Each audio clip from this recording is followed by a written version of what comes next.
Population 40% हो चुका है। 1951 में 12%, आज असम में मुस्लिम पॉपुलेशन 40%। हम जिला की जिला खो चुका। तो मेरे लिए ये मुद्दा पॉलिटिकल नहीं है, मेरे लिए ये जीना और मरने का मुद्दा है। इसलिए मैंने उसका साथ ही हर दिन संघर्ष करता हूं। तो हमारी साथ, हम उनका साथ, सबका साथ सबका विकास। बंद करो नो नीड संख्यालघु मोर्चा। भलो तकोन, जय श्री राम। देश में बढ़ती मुस्लिम जनसंख्या अब चिंता का विषय बन चुकी है, जिसको लेकर भारतीय जनता पार्टी अब फ्रंट फुट पर खेल रही है। असम के सीएम बिस्वा और बंगाल से बीजेपी विधायक शुवेंदु अधिकारी ने साफ कर दिया है कि जो बीजेपी के साथ है हम उसके साथ हैं। सीएम बिस्वा ने यह तक कह दिया कि बढ़ती मुस्लिम जनसंख्या अब हमारे लिए कोई राजनीतिक मुद्दा नहीं, बल्कि ये हमारे लिए जीवन और मरण का मुद्दा बन चुका है। बीजेपी के इन बयानों से साफ है कि अब बढ़ती मुस्लिम जनसंख्या को लेकर कुछ बड़ा होने वाला है।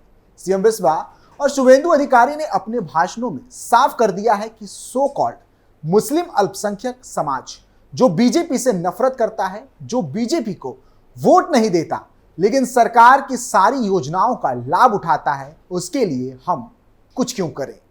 अब करेंगे उनके लिए जो हमारे लिए कुछ करेंगे।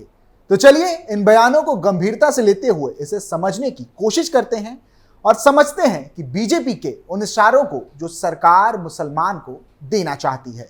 नमस्कार, आप देख रहे हैं कैपिटल टीवी की स्पेशल स्टोरी और मैं हूं आपके साथ रोहित कुमार। बीजेपी ने दी मुसलमानों को चेतावनी, क्या आने वाला है जनसंख्या नियंत्रण कानून। सीएम बिस्वा के बयान से मुसलमानों में हड़कंप, शुवेंदु अधिकारी ने मुस्लिमों को बताया धोखेबाज। असम के मुख्यमंत्री हेमंता बिस्वा शर्मा ने असम के भीतर जनसंख्या में बदलाव को अपने लिए जिंदगी और मौत का मुद्दा बताया है। उन्होंने असम में मुस्लिम जनसंख्या की बढ़ोतरी को लेकर भी आंकड़े दिए। जानकारी के लिए बता दें कि हेमंता बिस्वा शर्मा को झारखंड में भाजपा का सह प्रभारी बनाया गया है। वर्तमान में वह झारखंड के दौरे पर हैं। उन्होंने रांची में एक बैठक में हिस्सा लिया और झारखंड में घुसपैठ और आदिवासी लड़कियों के धर्म परिवर्तन को बड़ी समस्या बताई। उन्होंने कहा, झारखंड में घुसपैठिए यहां की बेटियों से शादी कर रहे हैं। यह रोकने में झारखंड की जेएमएम कांग्रेस विफल है। घुसपैठिए पहले असम बंगाल आते हैं, उनको पहले रोकने की जिम्मेदारी केंद्र की है, लेकिन अगर वो एक बार अंदर आ गए तो उन पर कार्रवाई राज्य सरकार को करनी होती है। इतना ही नहीं, बिस्वा ने आगे कहा कि झारखंड हाईकोर्ट ने सरकार को आदेश भी दिया कि घुसपैठियों को पकड़ा जाए और बंद किया जाए। फॉरेनर्स कानून के अंतर्गत घुसपैठिए बाहर निकलने का अधिकार राज्य सरकार का होता है। मैं असम में यह काम रोज करता हूं। यदि आप अपना काम नहीं कर रहे और दिल्ली पर दोष डाल रहे हैं तो आप अपनी कुर्सी छोड़ दीजिए। उन्होंने बदलती जनसंख्या डेमोग्राफी को लेकर भी अपना गुस्सा प्रकट किया। उन्होंने कहा कि बदलती जनसंख्या डेमोग्राफी मेरे लिए बहुत बड़ा मुद्दा है। असम में 1951 में मुस्लिम जनसंख्या 12% थी, अब यह बढ़कर 40% हो चुकी है। आज असम में पूरा जिला खो चुके हैं। मेरे लिए यह राजनीतिक मुद्दा नहीं बल्कि जीने मरने का मुद्दा है। मैं इससे रोज संघर्ष करता हूं। गौरतलब है कि असम और पश्चिम बंगाल की सीमा से लगने वाले जिलों में बांग्लादेशी घुसपैठ अब बड़ा मुद्दा बन रही है। कई जगहों पर मुस्लिमों की जनजातीय लड़कियों से शादी करके उनके लिए बनाए गए कानूनों का फायदा उठाने की बात भी सामने आई है। वहीं कुछ जगह पर वोटरों की संख्या में एकाएक बढ़ोतरी देखी गई है। देखिए बदलती डेमोग्राफी को लेकर क्या कह रहे हैं हेमंता बिस्वा। देखिए, बदलते डेमोग्राफी मेरे लिए, मैं असम से आया हूं, ये मेरे लिए बहुत बड़ा मुद्दा है। इसलिए मैं असम में, बंगाल में हर दिन, मेरा असम में मुस्लिम पॉपुलेशन 40% हो चुका है। 1951 में 12%, आज असम में मुस्लिम पॉपुलेशन 40%। हम जिला की जिला खो चुका है। तो मेरे लिए ये मुद्दा पॉलिटिकल नहीं है, मेरे लिए ये जीना और मरने का मुद्दा है। इसलिए मैंने उसका साथ ही हर दिन संघर्ष करता हूं। केवल सीएम बिस्वा ही नहीं बल्कि दूसरी तरफ भाजपा नेता शुवेंदु अधिकारी ने भी मोर्चा संभाल रखा है।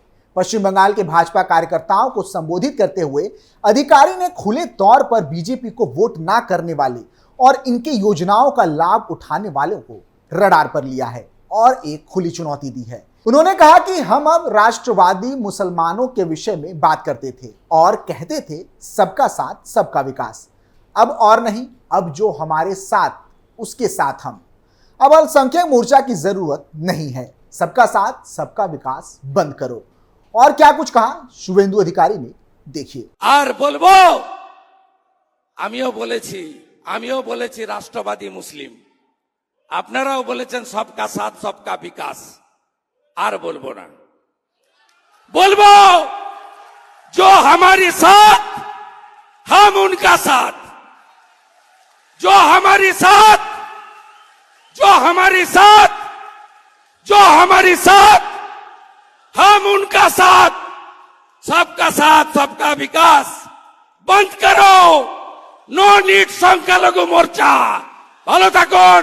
জয় শ্রীরাম, জয় শ্রীরাম, जय श्री राम। शुभेंदु अधिकारी का यह बयान वायरल होने के बाद इस पर ट्वीट भी सामने आया।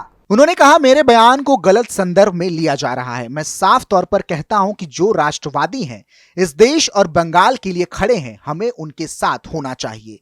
जो हमारे साथ नहीं खड़े हैं, देश और बंगाल के खिलाफ काम करते हैं, हमें उनका पर्दाफाश करना चाहिए। हमें इसी के साथ ममता बनर्जी की तरह लोगों को बहुसंख्यक और अल्पसंख्यक में नहीं बांटना चाहिए और उन्हें भारतीय के रूप में देखना चाहिए। मैं प्रधानमंत्री के सबका साथ सबका विकास सबका विश्वास सबका प्रयास के नारे को पूरी तरह से मानता हूं। अब सवाल यह है कि शुभेंदु अधिकारी सबका साथ सबका विकास पर आपत्ति क्यों कर रहे हैं। शुभेंदु ने खुद इसे समझाया है। उन्होंने कहा, हमें चुनावों में वोट नहीं डालने दिया जाएगा क्योंकि हम हिंदू हैं। जिहादी सुबह से मेरे घर के सामने बैठे रहेंगे। पुलिस दर्शक दीर्घा में चली जाएगी। हमें तुरंत जाग जाना चाहिए। मैं इस साइंस सिटी में बैठा हूं। 10 किलोमीटर दूर घटकपुर और भांगर में 4 हिंदू इलाके हैं। दोनों क्षेत्रों के हिंदुओं को वोट देने की अनुमति नहीं थी। बदूरिया, हरोआ, कैनिंग वेस्ट में वे 1.5 लाख वोटों से जीते। बसंती एक्सप्रेस वे इस्लामाबाद बन गया है। वोटर कार्ड से वोटिंग नहीं होती थी, पर्ची से वोटिंग होती थी। हम बंगाल में लोकतंत्र चाहते हैं। धानेवाली, केशपुर, इंदास, पत्रशायर, शीतलाकुची में हिंदुओं को वोट देने की अनुमति नहीं थी। उन्होंने आगे कहा, मैं चुनाव के दिन गुंडों को घर में बंद रखना चाहता हूं। हम चाहते हैं कि केंद्रीय बलों को वोटर कार्ड देखने का अधिकार दिया जाए। मैं गवर्नर के पास गया, राष्ट्रपति को मेल किया। मैं कहना चाहूंगा कि पश्चिम बंगाल का संविधान खत्म हो गया है। हम संविधान बचाना चाहते हैं। संगठनात्मक कमजोरी, नेतृत्व संकट और उसके बाद वोटों की जिहादी लूट चल रही है। दरअसल शुभेंदु यूं ही ये सब नहीं बोल रहे। बंगाल में मुस्लिम बहुल क्षेत्रों में टीएमसी नेताओं का इस कदर आतंक है कि बीजेपी नेता भी कुछ बोलने से कतराते हैं। संदेशखाली एक उदाहरण है। इस इलाके में शाहजहां शेख का आतंक ही था कि ईडी अफसरों को पीटा गया। टीएमसी सरकार बड़ी मुश्किल से उसे गिरफ्तार कर सकी। आंकड़ों की बात करें तो देश की 543 लोकसभा सीटों में 65 सीट ऐसे हैं जहां मुस्लिम आबादी 35% से अधिक है। यूपी की 80 में से 14 लोकसभा सीटों पर और पश्चिम बंगाल की 42 लोकसभा सीटों में से 13 पर मुस्लिम आबादी 35% के करीब है। इसके अलावा केरल की 8, असम की 7, जम्मू कश्मीर की 5, बिहार की 4 और मध्य प्रदेश की 3 तथा दिल्ली, गोवा, हरियाणा, महाराष्ट्र और तेलंगाना की 2-2 लोकसभा सीटों पर मुस्लिम वोट बैंक की आबादी 35% से अधिक है। ऐसे में बीजेपी अगर यह कहे कि हमें मुसलमानों का वोट नहीं चाहिए तो उसका नुकसान तो उसे उठाना ही पड़ेगा। ऐसे में हिंदुओं का पूरा वोट बीजेपी के खेमे में आना जरूरी हो जाता है। फिलहाल के लिए इतना ही। आप देखते रहिए कैपिटल टीवी उत्तर प्रदेश। नमस्कार।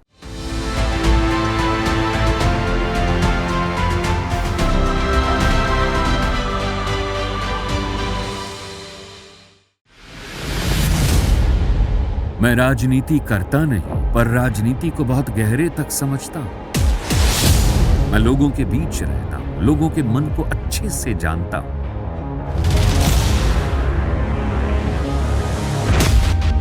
पब्लिक और पॉलिटिक्स की हर नब्ज को खूब पहचानता हूं।